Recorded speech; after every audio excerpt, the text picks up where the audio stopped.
దీన్ని చాలా రచ్చరచ్చ చేశారు మా డైరెక్షన్ డిపార్ట్మెంట్లో.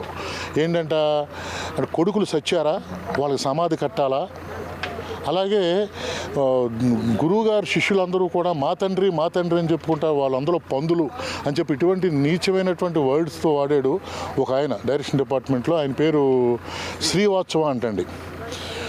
నాకు తెలియదు, తెలిసేమో నాకు తెలియదు. బట్ శ్రీవాత్సవ గారు మీరు చాలా తప్పు చేశారు. మీరు చాలా చెప్తున్నాను, మీకు చాలా చాలా తప్పు చేశారు. శిష్యులు ఎందుకు పందులు అవుతారండి? ఏం తెలుసు మీకు? బ్యాక్గ్రౌండ్ ఏం తెలుసు? దాసరి గారి గురించి మీకు ఏమైనా తెలుసా? దాసరి గారు ఏం చేశారు మీకు తెలుసా? రోజుకు 100 మంది భోజనం చేసేవారండి ఆయన ఇంట్లోనూ.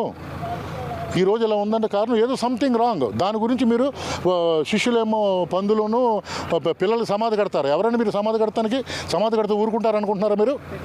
ఎవరికైనా మీరు సమాధి కట్టేది? శ్రీవాత్సవ గారు జాగ్రత్తగా ఉండండి. నా నోట్లోని బ్యాడ్ వర్డ్ కాదు, చాలా వస్తాయి.